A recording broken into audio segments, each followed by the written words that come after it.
I think it's probably rooted just in my philosophy of business is relationships. And then I think where it really probably has, I've seen it the most, is what we're about is giving people confidence. And I say like it's, so again, like the business came from my need, but the life that's taken has been, I mean, even I couldn't have imagined it. And it's ultimately, I think it's about how do you empower someone to not have to think about or be sidetracked by how they feel or how they look so they can just go fully do what they're doing.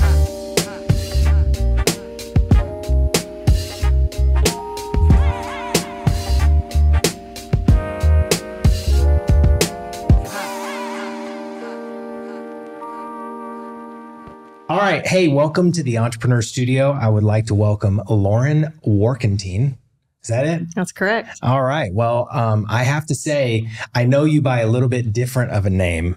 I know your first name really well from William and Lauren. And, you know, I decided today to wear one of your masterpieces. So, you know, I'm super thrilled that you could, you know, make your way down here and have a conversation with us in the Entrepreneur Studio. Yeah. Thank you for having me. Yeah, absolutely. Well, you know, you started off as a president of a pharmaceutical software company, but, you know, you made your way into fashion and clothing design. So talk to us about how you made that leap between, I would say, two very different industries. That's a fair assessment. Yeah. So I started, as you said, in pharmacy software. So really how I fell into it was my family's business. So my dad started, Computer RX was the name, but started it in the early 80s. Okay. So that's how I got into that space. So I spent the first 10 years of my career there, graduated from OU, went to work for a software company. And while I was there, really the idea for William and Lauren was born. I don't think I ever thought I would do it full time, but I just wanted to see if I could solve a problem. And then it's probably 2015. And then in 2016, we sold to a private equity. And I stayed for a couple of years and really just was what's next. So it kind of fell into it. And here we are. Yeah, there you go. That's the short version. Well, tell everybody what the business is. Yeah. So William and Lauren makes custom clothing for men and women. So we specialize in suiting, blazers, I'd say workwear, but it's ultimately custom clothing. So we do, you know, some casual wear, shirts, tuxedos, yeah, really custom blazers and suits and work pants for men and women. Yeah. Well, it's a pretty interesting experience. It was this and a couple other blazers was a gift from my boss to basically everybody that reported to him. We got this really great experience where your team of ridiculously talented, you know, people came in and had us fitted and kind of like, you know, we got to pick out everything from the buttons we wanted to everything. It's a pretty interesting experience. It's a pretty great gift. It is like, where do you kind of like acquire most of your customers? Yeah. So I would say most come from word of mouth. I mean, just like any business getting started. And it's definitely, I mean, they come to us for suiting. So I said we do more than that, but it's definitely how they find us. So, you know, they're an attorney or they work in corporate or, you know, some kind of professional role. And a friend of a friend, or we get a lot of somebody sees you in that jacket. It's like, that's a really nice jacket. Yeah. And then, you know, they send them to us. So we get a lot of word of mouth, but then we get a ton of just Google. So custom suits, you know, it's a problem that we fill. There's definitely plenty of competition, but you know, it's a very niche. So we do get a lot of search for women. So we do men and women. We get women all over the country. So I'd say there's less competition for the women's side.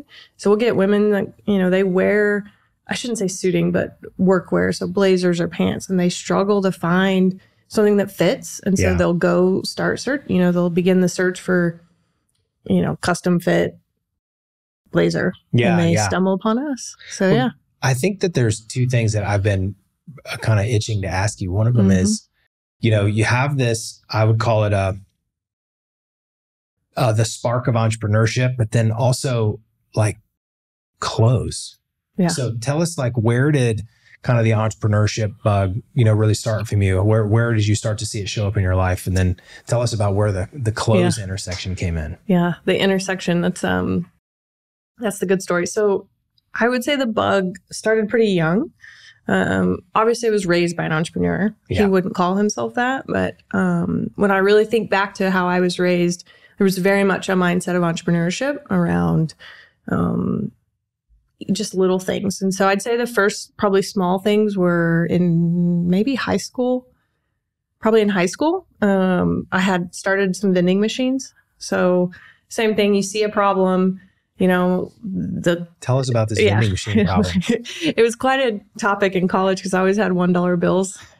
People were like, why do you have a stack of ones? I was like, I have vending machines. I have way more questions now. So, or I'd have it was wild. But so in high school at my parents' business, there's the staff started asking for, snacks and stuff. And so I got a loan for like $300 from my parents and bought like a tabletop vending machine and filled it with Sam's Club snacks. I mean, it was not hard. How much was this vending machine? How much cash was it shelling out every week? That one, I don't know that I could tell you on that one because I was like, I don't think I was doing the math at that point.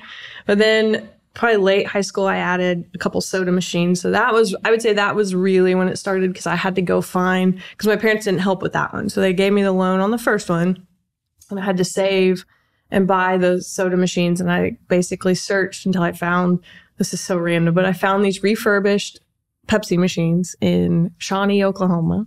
This guy refurbished and sold them. And he would come service it. It was great. That's amazing. I bought one machine. I think it was 10 different sodas. You could set your price and dispense 12-ounce cans. And so I'd keep, we had a non-soda. I can't remember exactly what, but we had soda and non-soda, but it had to be a can.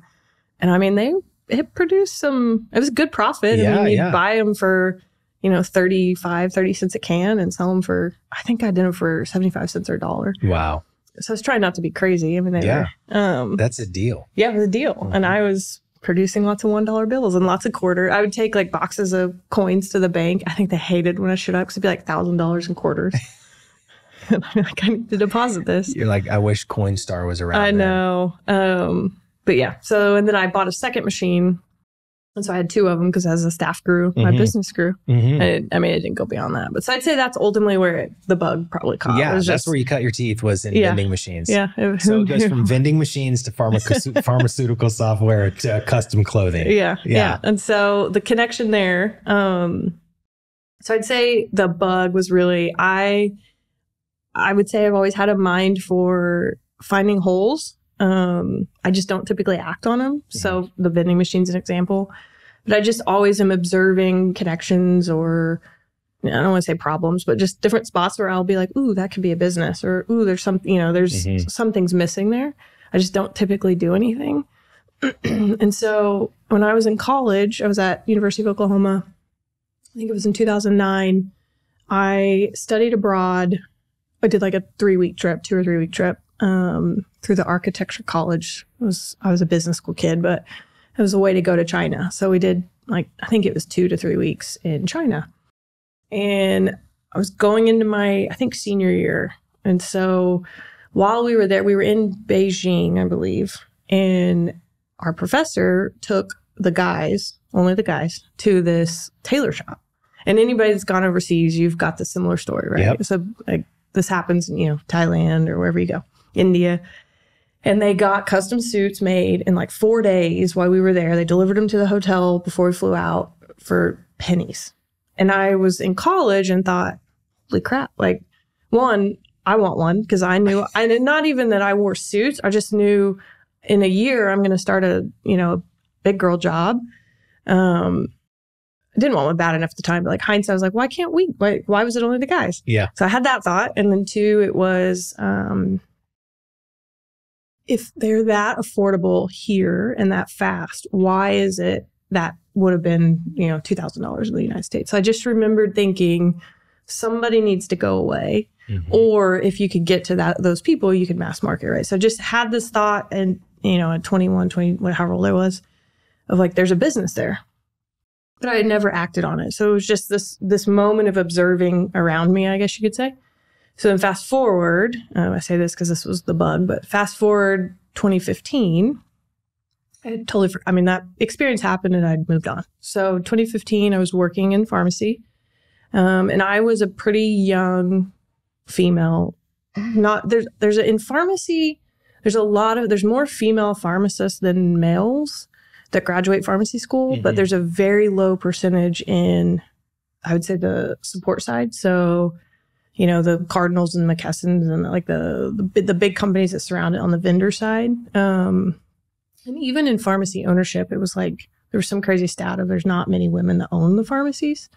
So as I started to progress and was working more on the vendor side, I was in mid-20s. I was very young female with all older men primarily. Yep. And so I think I found myself in situations that I needed suiting more around that probably 2014, 2015.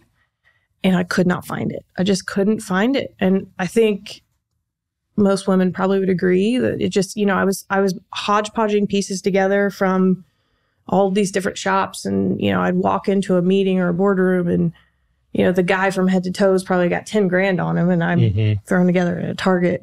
Yeah. Okay. And I'm already young, I stand out. Like I felt very conscious of it.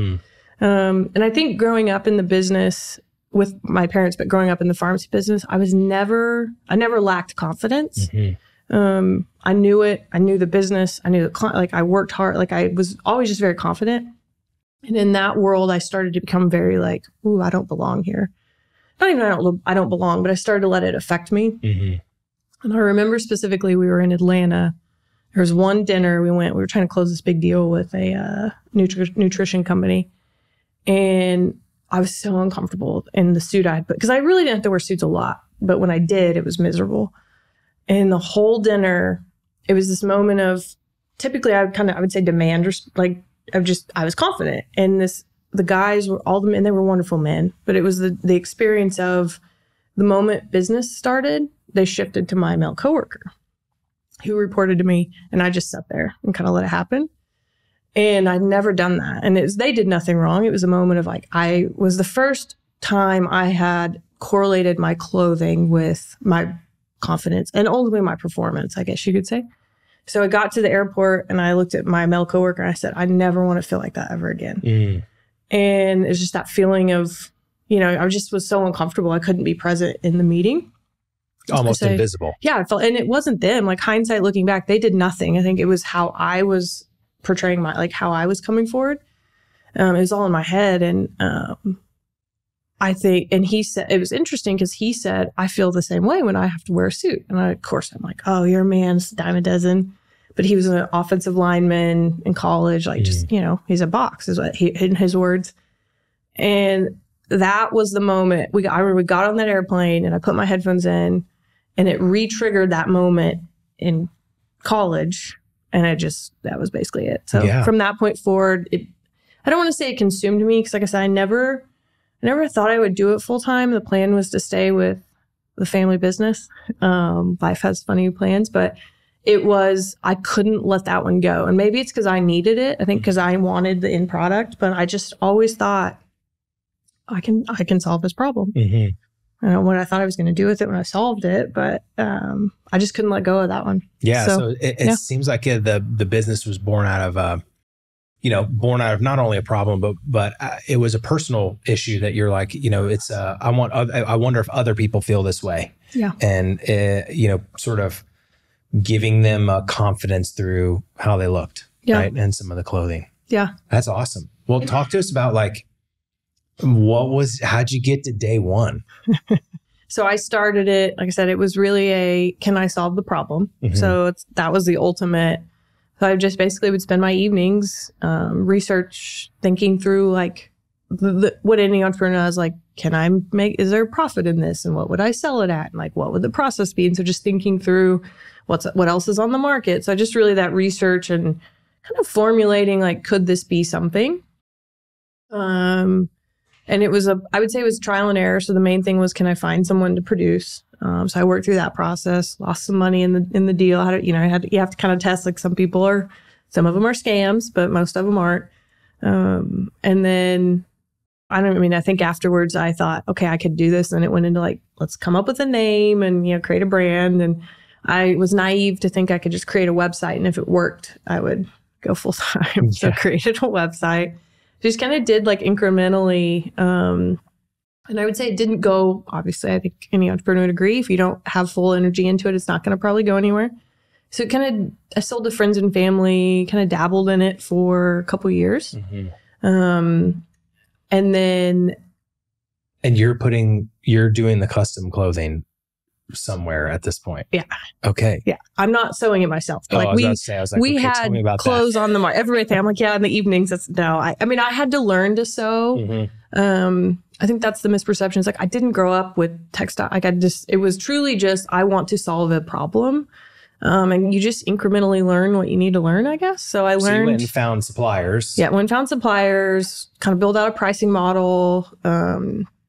Yeah, I mean, the supplier was what everything hinged on. Learned how to, learn measurements, learn tailoring. So I learned enough of the pattern sewing, tailoring world to know what to look for, and to know fit, and to know, kind of the expertise of what doesn't mean I can necessarily could do it, but enough to quality check and take care of clients. And then I just started. I mean, it was really just kind of iteration from there. Of I fit.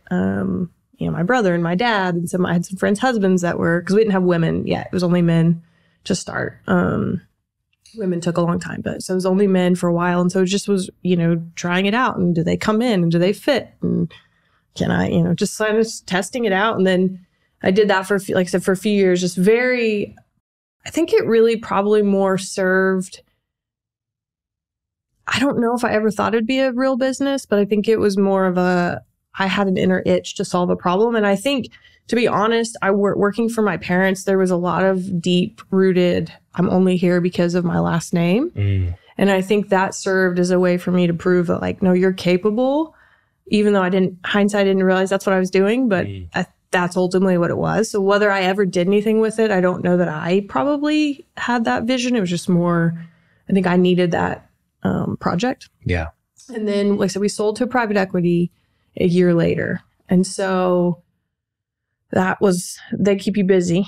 So I didn't have much time to do. You gotta hit those growth numbers. It's like there was not much capacity beyond what we were doing with them. So I didn't do much with it until I left. And I was with them about 2.5 years and gave it a run. So 2019 is when I went full time. So yeah. Wow. And that's when it really started to grow, obviously, once you gave daily it all the energy. Yeah. That's good. Yeah. Well, one of the ways that we met you, obviously being a customer and having a shop down the street, but like when JB was here, he was like, you gotta talk with Lauren.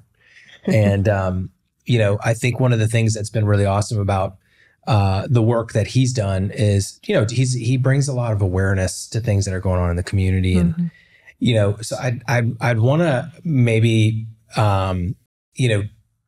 have you unpack for a second just how you think about your business in the community and some of the work that you do, or the ways that you kind of have intersections with people who are supporting the community, right? Yeah. How do you sort of connect with people and network and be a part of this, greater OKC community? Yeah, that was a great question. JB's, he's incredible. Yeah. So getting to know him has been, truly, he's incredible. It's interesting. That's a great question because I think it's happened very organically.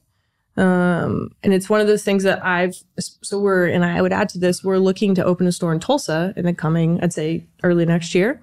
And so I've really been unpacking this question of like, what has worked in Oklahoma City? And our team feels very strongly that the community piece is a lot of it.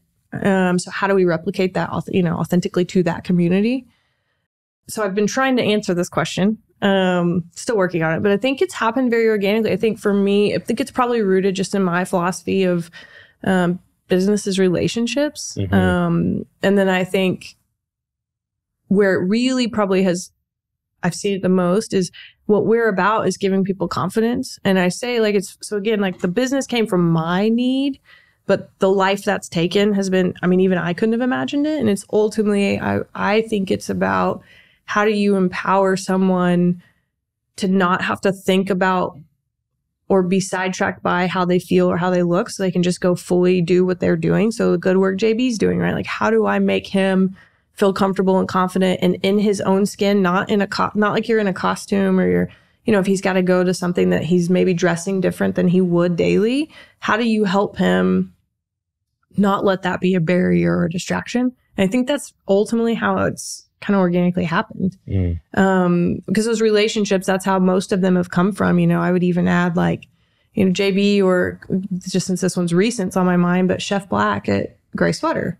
He came to us and we helped him with his James Beard. And I think he was a great example of, somebody who's super confident and is a master at his skill. And he came to us and was like, I don't want to wear a suit. So it's this like thing that has this connotation of being stuffy and being uncomfortable, and people don't want to wear it, and how to help someone like that. And JB, how do you let them flex their personality and give them confidence to show up and do the work they're doing, so then they can do it. So I think that's ultimately where it's come from. And then I'm in the community, so I'm passionate about giving back where we can. And so, kind of unintentionally did it. I would have to say it was not a strategy. Yeah. It just was kind of just Oklahoma City. So yeah. I think you've been very, I would say righteously opportunistic, right? You see a problem, you try to solve it. And whether that's, an individual that needs help and you step up, or, you start a whole freaking business, And so one of the things that I think would be really helpful just to kind of hear is, what were the unexpected challenges? What got in the way, right, of you kind of doing this at the level that you believe you were sort of capable of doing, or at your best? That's such a good question. I think there's stuff all along the way in there. I know there's stuff waiting for me I haven't hit yet. I'd say when I started, obviously a lot of it came back to, I don't have the knowledge or the skills. I did not have, I shouldn't say I don't. I did not have the inherent knowledge of sewing and clothing and, traditional fashion industry. I came from pharmacy, just like you said. So I was very outsider. Obviously, I think that's an advantage in a lot of ways, but it's also very intimidating, because I think it took a lot longer to get some things accomplished, just because I didn't even know what questions to ask in a lot of cases, right? Like I didn't know what companies to go to help, or what to ask. Like I just was, you're kind of just flailing around trying to figure it out. Trying to figure it out. And I think, because I've had people ask this, and I think ultimately it's just that, unwavering pursuit of the solution that kept, I would say this for any business. I just continued to, so like I would ask, I wasn't afraid to ask dumb questions. I've looked so dumb so many times and I just didn't care. Or I would try to ask it to where I didn't look totally dumb, but in my mind, I'm like, I have no idea what I'm asking. Now I just am like, I don't know. So I'm going to ask you dumb questions. But I think I wasn't afraid to seek out answers. And then in every form, everything is at your fingertips. Google, you can call people and ask them, you can find what you need to find. Mm-hmm. And I just incrementally learned. And what would ultimately happen, so I mentioned we started with men. I would say there was not a ton of hurdles with men, because I'd say that model's out there. Like we're doing, it's an existing model. Like I tell our team all the time, like, we're not doing anything revolutionary. We just need to do it better and take care of people. I think ultimately the service side's the difference. And obviously I think we have a great quality product at a price, but it's ultimately, they can go somewhere else. Mm-hmm. But with women at the time, there's more people doing it now, but at the time there really wasn't. So that was the biggest hurdle.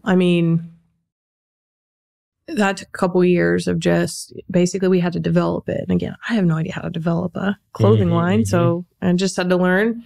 And I think there was a lot of doubters along the way of, there's no market.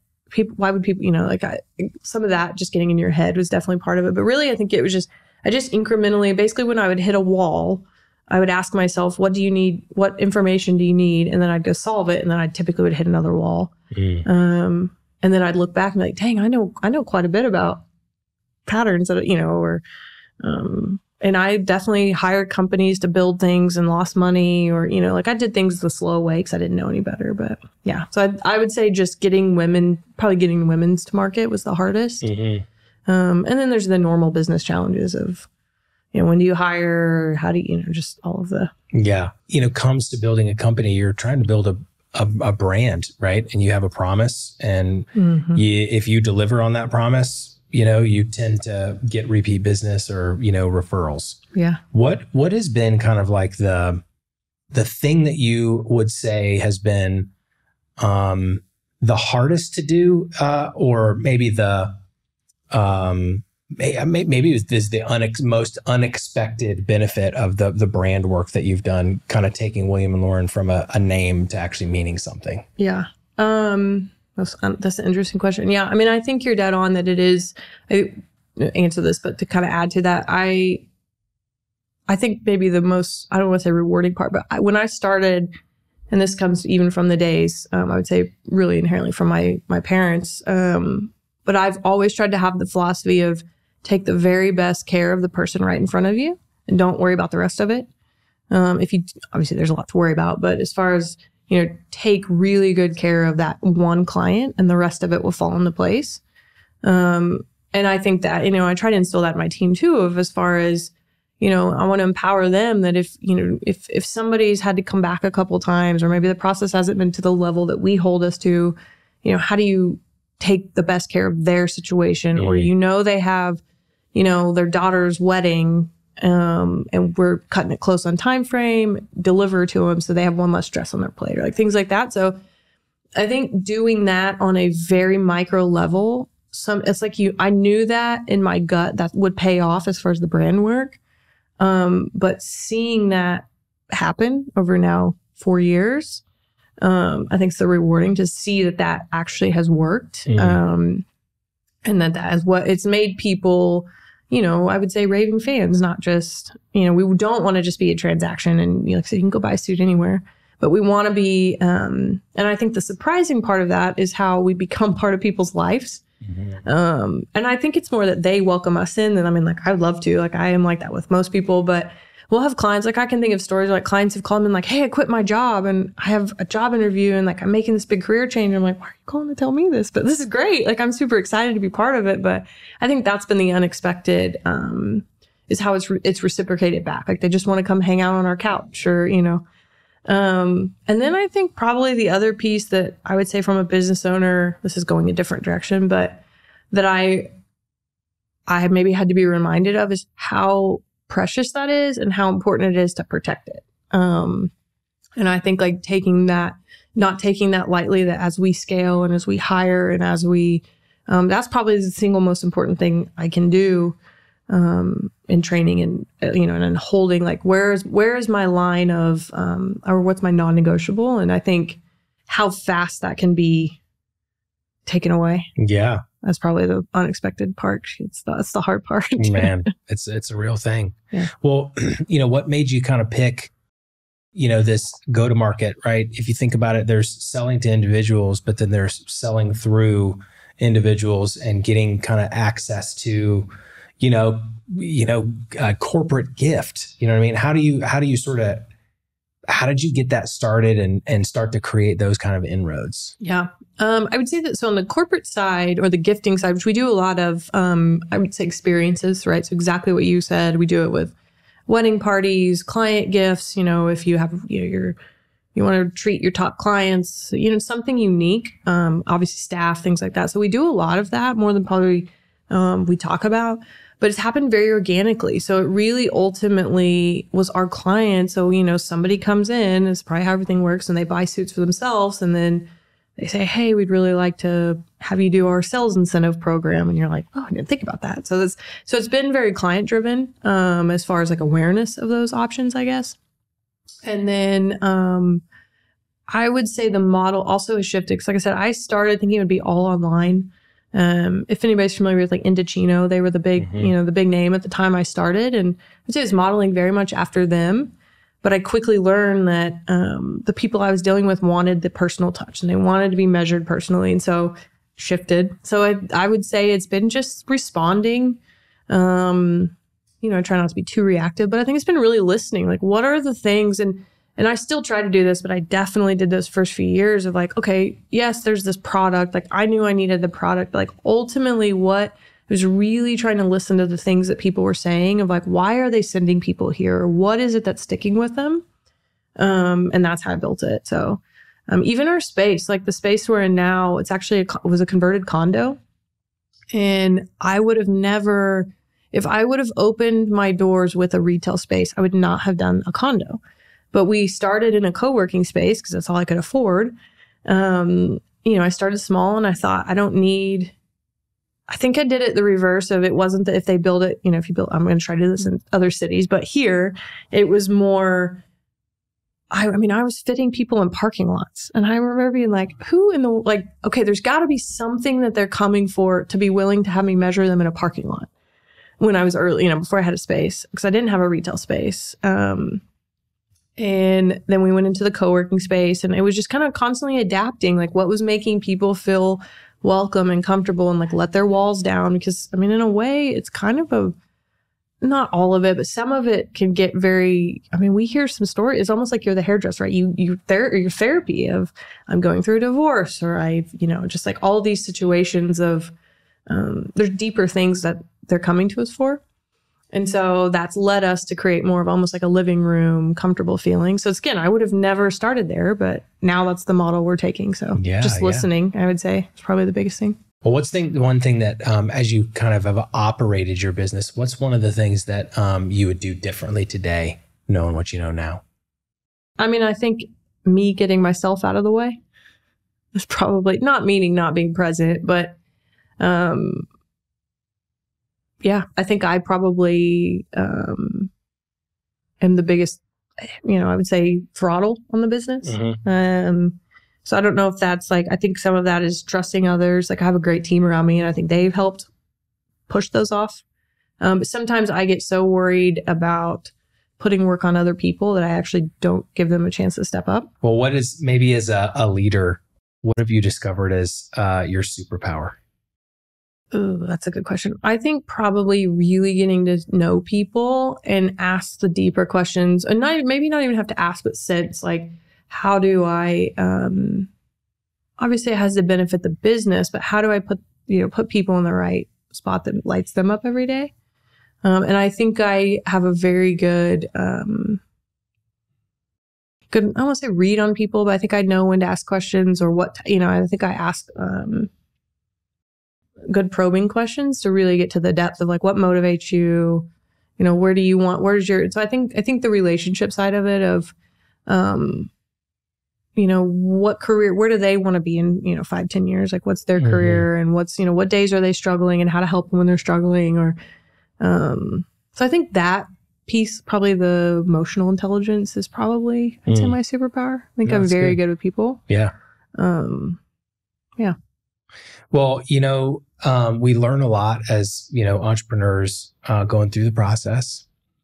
I'd say, what would you say, somebody that, would think of, making a switch, what would you say to entrepreneurs who kind of want to step out into maybe a new industry or business? What would you kind of say to them? You can do it. Yeah. No, I think I would say, and I don't think I intended to go down this path, but I think my story coming from pharmacy to fashion and clothing, sometimes I don't even think of myself as fashion. I went to speak at the Oklahoma State has a fashion program, and I was like, why are they having me come speak? Like, I'm not in fashion. And I was like, no, I guess I do own a clothing business. So I think some of that imposter, but making that jump from pharmacy to clothing, like I always encourage people, like if you really want to learn something, like you can learn it. I didn't start my career. Well, I did start my career, but it's not like I was born in pharmacy. I had to learn that industry just as much as I have to learn this one. So I think that fear of, well, I don't know it, and I think the other thing too is the mentality of, well, why isn't somebody else doing it? Which I ask the same question of, well, if there's such a market, why isn't somebody else doing it? Like I ask that question a lot, but I think not letting that, like you can still carve out space and do something different or do it better or, so I think that would be my other piece. And then really I would say it's harder than you think it's going to be and it's more rewarding than you think it's going to be. So I would say, I think there's a lot of people that say, I want to be an entrepreneur, but like, do you really have the stomach for it? And I don't even know what stomachs are like. Are you going to commit? Like, are you going to day in and day out grind to get there? And if you are, like, it's not every day's not a grind, but you know what I'm saying? Like, are you going to do the work to learn? Because it's very learnable. Like I said, the joke is you can Google anything, you can find courses, you can read books, you can ask so I just don't think that fear of, well, I've always been in oil and gas or I've always been in banking, go learn it. Why not? You bring something unique to the table. I think my experience in pharmacy, is it directly related? No, but I also think there's a lot of tangible skills that I can look back on so many things from that period of my career. And at the end of the day, it's still business. And we were helping small businesses, right? So I was helping independent pharmacies. So yes, there was a very niche clinical piece to it, but it's not that different. So I think just encouraging people to take the leap. And if they're willing to put the commitment in, go do it. Yeah. You can learn it. And it's fun. I think it's fun to learn something new. It's going back to that, it doesn't scare me anymore. I hope I do William & Lawrence for the rest of my life, but I'm not worried about what if anymore, because I've pivoted once. Why I could do it again. If I needed to, I could learn something else. So it's good. Well, I have some rapid fire questions for you now. Okay. Who is William? So I did have an early co-founder. So got to give a shout out to the William. There you go. His name's Will, so that's where the name came from. So when that's the answer. Early co-founder. He's not involved in the business anymore. We're still good friends. What's the most unexpected place you've drawn fashion inspiration from? Most unexpected place. Oh, travel's not. I would say sports probably. If you had to wear one outfit for the rest of your life, what would it be? What I'm in right now, a blazer and a pair of jeans. All right. There you go. It's comfortable. Same. Yeah. What's the number one fashion mistake that you see men making? The clothes are too big. Oh, yeah. What about women? Probably the same. The saggy bottoms and the long, it's I'm not saying it has to be tight, but we can, I think it's the mentality of, if I wear my clothes bigger, I'll look smaller, but that's not the case.